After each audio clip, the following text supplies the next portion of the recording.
आज spoken English का day 16 है, यानी 16वां क्लास है। क्या आज हम लोग सीखने वाले हैं यूज ऑफ इट। इसको एट पढ़ा जाता है, एट ऐसे, इसको एट, इसको एट पढ़ा जाता है। ठीक है, इसका राइट प्रोनाउंसिएशन क्या है? एट। इसका हिंदी होता है य, यूज ऑफ एट। तो इस तरीके से बोला जाता है कि जैसे पता ही नहीं चलेगा कि ईट बोला गया है कि ईट, ऐसे बोला जाएगा यूज ऑफ ईट। ठीक है, इस तरीके से इसका प्रोनाउंसिएशन होता है। इसका इस वीडियो में 5 यूज सिखाने वाले हैं। कितने? 5। इस वीडियो में आप लोग सीखने वाले हैं कि ईट का यानी एट का कब कब कैसे 5 तरीके से यूज होगा।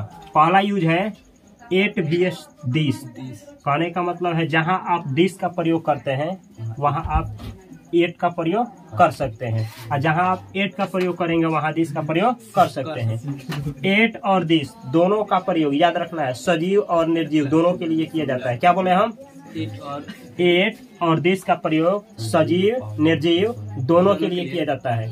आप इसके जगह पे इसका और इसके जगह पे इसका प्रयोग आसानी से कर सकते हैं। पहला यूज फुल सेंटेंस के द्वारा समझाएंगे। ठीक है, दूसरा यूज है कि एट का प्रयोग टाइम यानी डेट हो गया और टाइम हो गया बतलाने के लिए किया जाता है। जैसे हम लोग बोलते हैं ना, आज कितना तारीख है, फिर टाइम बतलाना हो, कौन सा जनवरी है, फरवरी है, 5 बज रहा है, 10 बज रहा है, क्या समय, शाम हो रहा है, सुबह हो रहा है, टाइम। ये टाइम बतलाने के लिए, डेट बतलाने के लिए एट का प्रयोग सब्जेक्ट के रूप में किया जाता है। सीखने वाले हैं इसी वीडियो में। ठीक है, अगला तीसरा नंबर आप लोग सीखेंगे eight plus has, had, been, यानी प्रेजेंट के लिए बतला रहे हैं। प्रेजेंट के लिए जब कहना हो इस तरीके से, समय हो गया है, जैसे कहना हो कि 2 मिनट हो गया है, 2 मिनट हो गया है, तो प्रेजेंट में बोला गया है ना, तो आप एट हैज बीन का प्रयोग करेंगे। हैज बीन का प्रयोग कब? हैज बीन का प्रयोग प्रेजेंट के लिए होगा, हैज बीन का प्रयोग प्रेजेंट के लिए होगा। और जब पास्ट के लिए कहना हो, पास्ट के लिए, तो एट के बाद हैड बीन का प्रयोग पास्ट के लिए।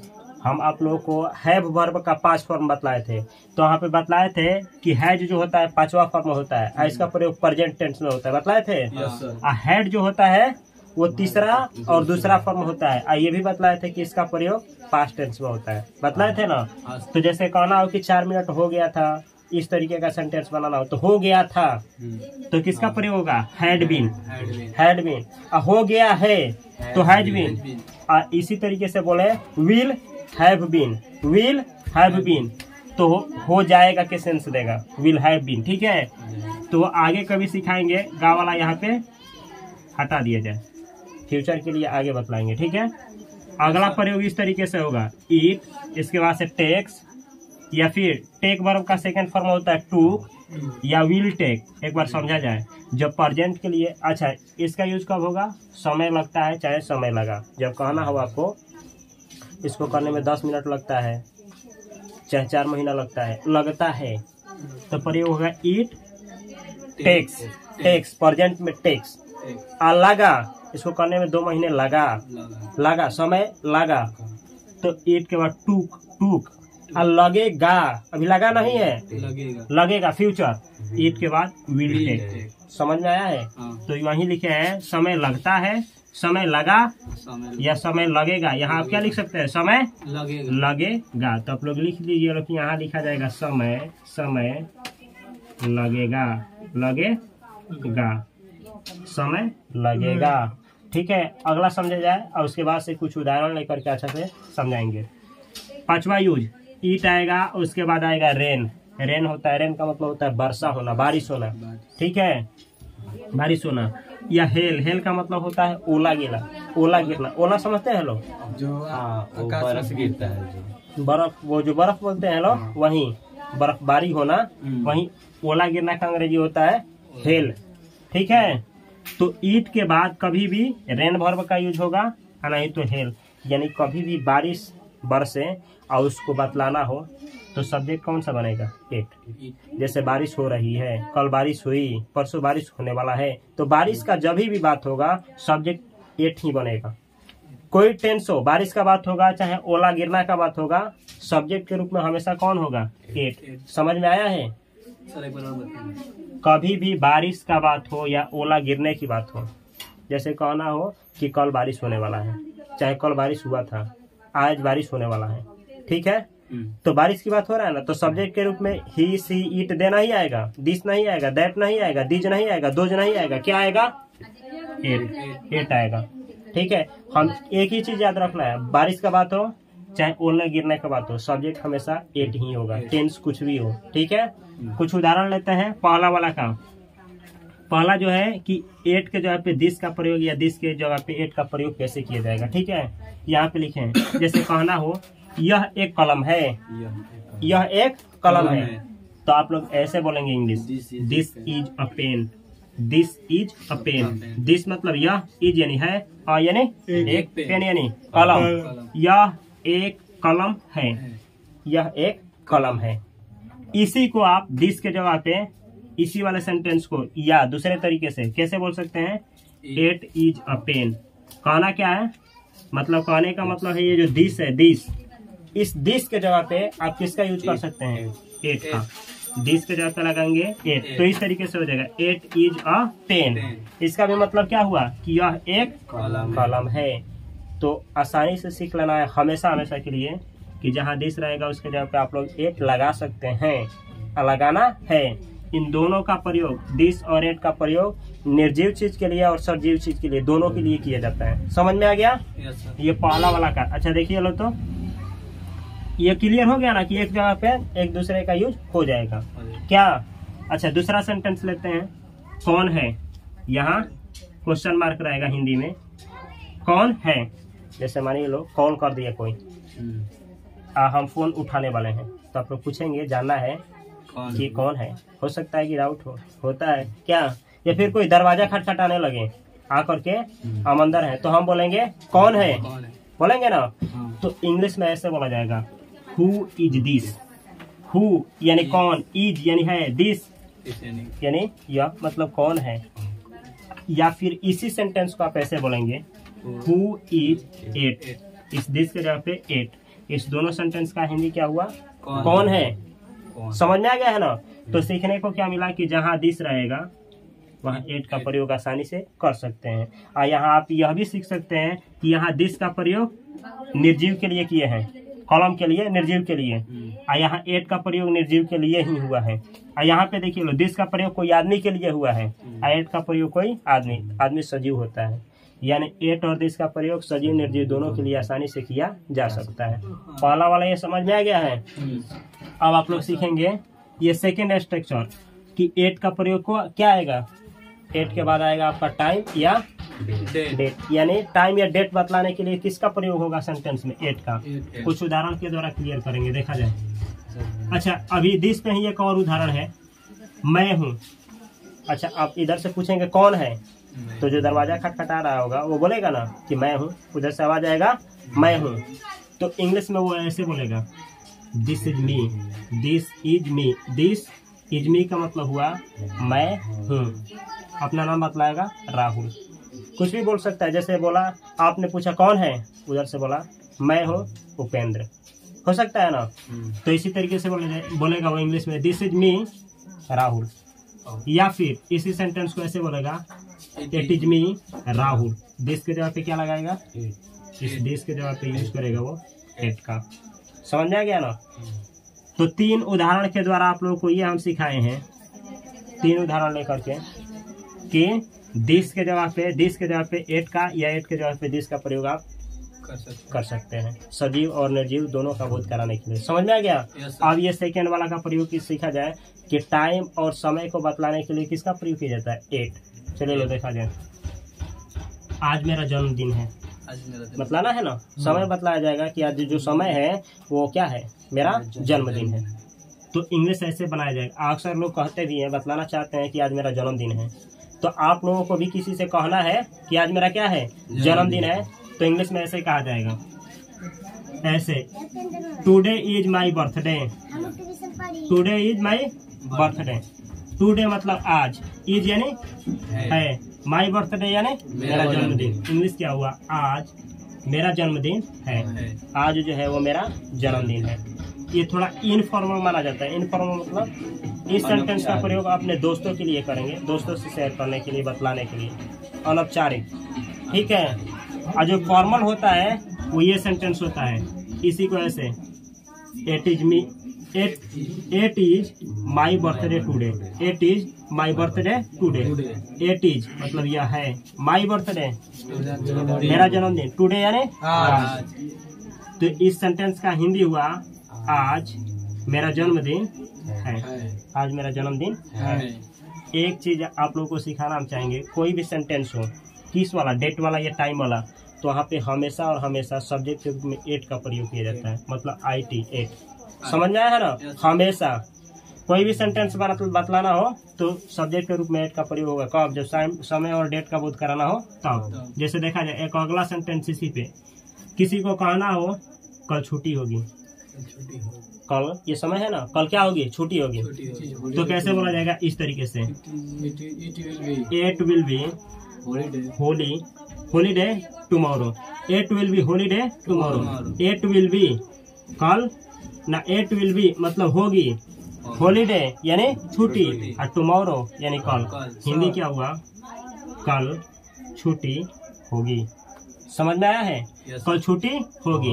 अच्छा, इसका प्रयोग तो आप ऐसे भी तो बना सकते थे, क्या बतलाते हैं इस तरीके से, tomorrow is holiday, tomorrow is holiday मतलब कल क्या है? हॉलीडे है, छुट्टी है। तो सबसे बेस्ट तरीका क्या है? एट का प्रयोग आप लोग सब्जेक्ट के रूप में करेंगे। समझ में आया है? अगला सेंटेंस इसी पे, आज 26 मई 2025 है, आज जो है 26 मई 2025 है। इंग्लिश कैसे बनाया जाएगा इसको? इंग्लिश में कैसे बोला जाएगा? इट इज 26 मई 2025। हाँ, ऐसे बोलेंगे, ऐसे भी बोल सकते हैं 2025 टुडे, या फिर दूसरा तरीका क्या है? 2025। समझ में आया है? ऐसे बोलिए, इट इज 26 मई 2025 टुडे। इसका मतलब क्या हुआ कि आज क्या है?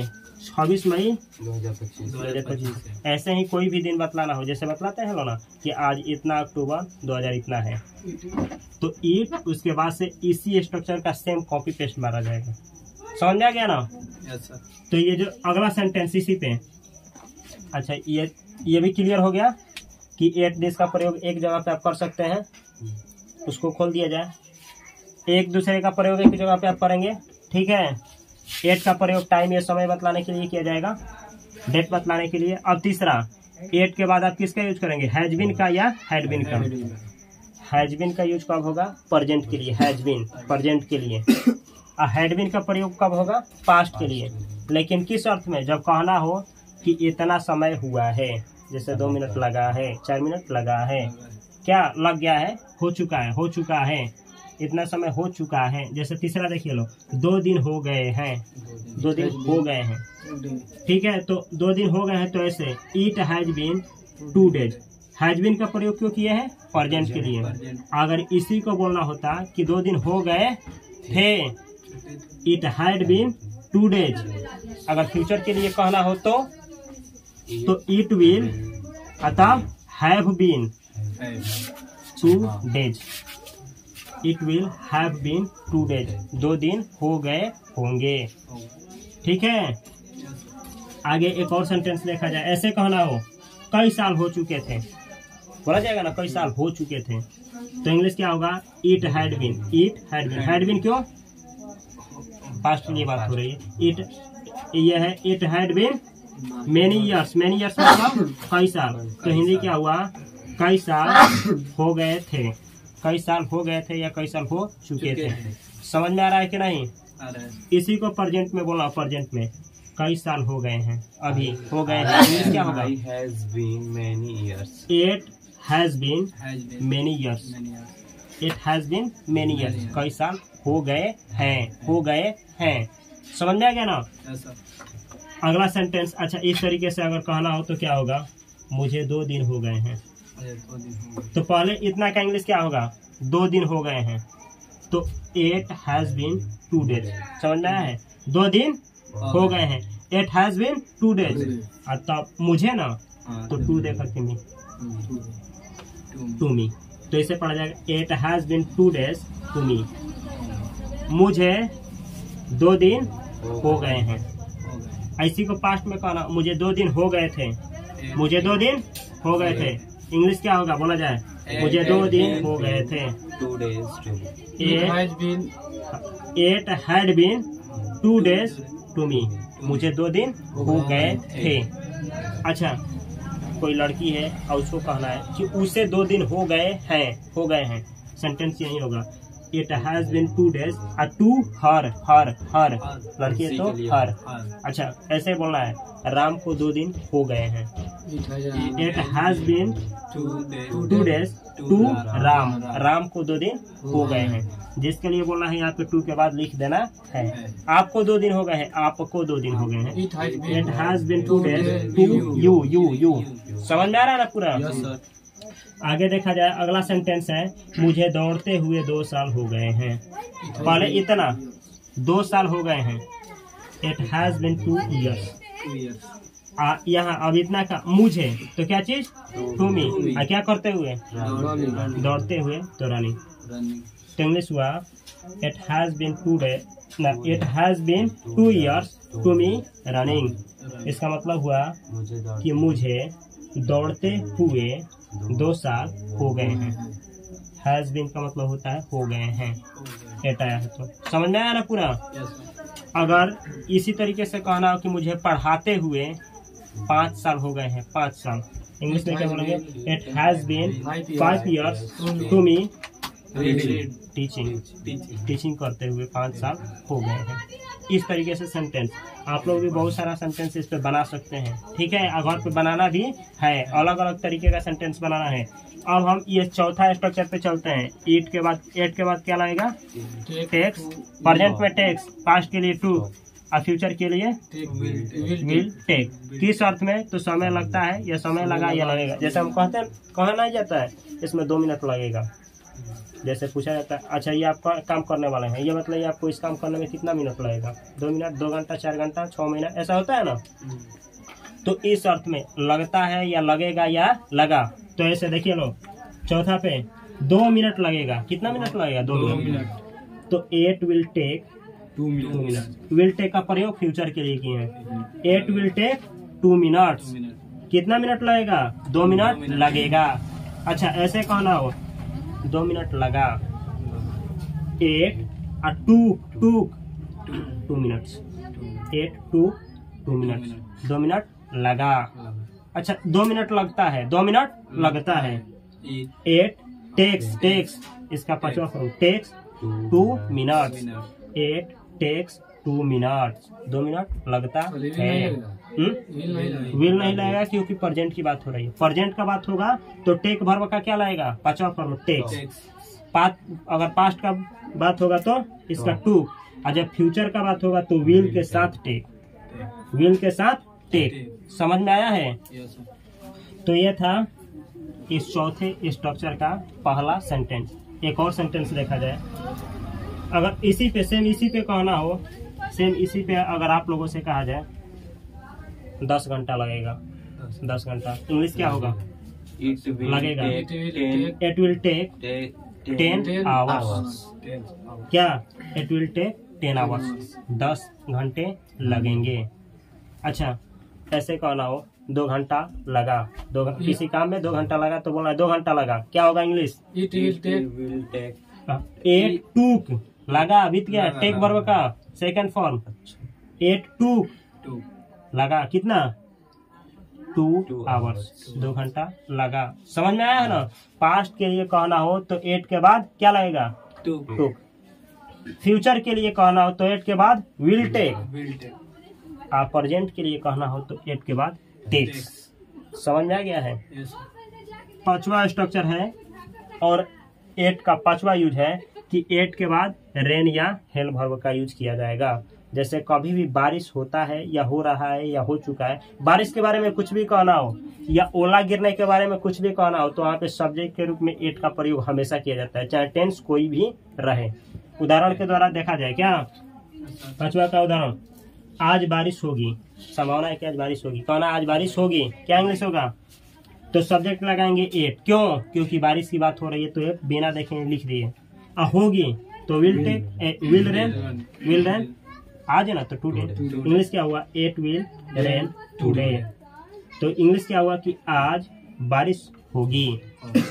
अगर हमको इसी को कहना हो, इसी सेंटेंस को ऐसे कहना हो, आज बारिश हो रही है, आज बारिश हो रही है, टेंस बदल गया है। इट इज रनिंग टुडे, ये कंटिन्यूअस टेंस है। इट सब्जेक्ट लगा है, इज रनिंग मतलब बारिश हो रही है, टुडे यानी आज। तो हिंदी हुआ कि आज बारिश हो रही है। ठीक है। अगर कहना हो कि आज ओले गिर रहे हैं, ओले, ओले का इंग्लिश हेल होता है। आज ओले गिर रहे हैं तो होगा English it is hailing today, it is hailing today. आज ओले गिर रहे हैं। ऐसे कहना हो आज बारिश होगी की जगह पे कहना हो आज ओले गिरेंगे। हाँ, आज ओले गिरेंगे। It will hello today, it will hello today. आज ओले गिरेंगे। अगली क्लास में आप लोगों को कैसे एकदम डिटेल में बतलाएंगे कि एट का प्रयोग टाइम के सेंस में, टाइम बतलाने के लिए कैसे किया जाता है। जैसे आप लोग कैसे बतलाएंगे कि 10 बजकर इतना मिनट हो रहा है, 10:30 हो रहा है, 12 बजने वाला है, 12 बज गया है, होता है ना, 12 बजने वाला है, 12 बजने को है, 12 बज गया है, अब 12 बज रहा है। ये सब सेंटेंस कैसे बनाया जाएगा? सभी सेंटेंस को बनाने के लिए एट का प्रयोग किया जाएगा। क्यों? याद रखना है, एट का प्रयोग दिस के जगह पे किया जाएगा, हो सकता है। एट का प्रयोग डेट या टाइम बतलाने के लिए किया जाता है। तीसरा चीज, एट का प्रयोग इस अर्थ में किया जाता है कि समय हो चुका है या हो चुका था, तो एट के बाद लगेगा हैज बीन या हैड बीन। ठीक है। या फिर समय लगता है, चाहे लगा चाहे लगेगा, तो एट के बाद टेक्स चाहे टू चाहे विल टेक का प्रयोग होगा, टेक वर्ब का प्रयोग होगा। ठीक है। और फिर पांचवा कि कभी भी ओला की बात हो, बारिश की बात हो, तो हमेशा और हमेशा किस सब्जेक्ट के रूप में क्या आएगा? एट। ये 5 यूज रहा आज की इस वीडियो में, यूज ऑफ एट। एट का मतलब होता है यह। क्या? तो कल आप लोग डिटेल में क्या सीखने वाले हैं कि कैसे आप लोग ये बतलाएंगे इंग्लिश में कि 10 बजकर के इतना मिनट हो रहा है। समझा गया? चाहे 10 बजकर के इतना मिनट हो गया था। टाइम कैसे इंग्लिश में बतलाया जाएगा कल की वीडियो में आप लोग सीखने वाले हैं। तो अगर यह वीडियो अच्छी लगी है तो इसको लाइक करना है और अपने दोस्तों के साथ अवश्य शेयर करना है। मिलते हैं हम अगली वीडियो में, तब तक के लिए आप सभी को बहुत सारा प्यार। Love you, thanks for the watching.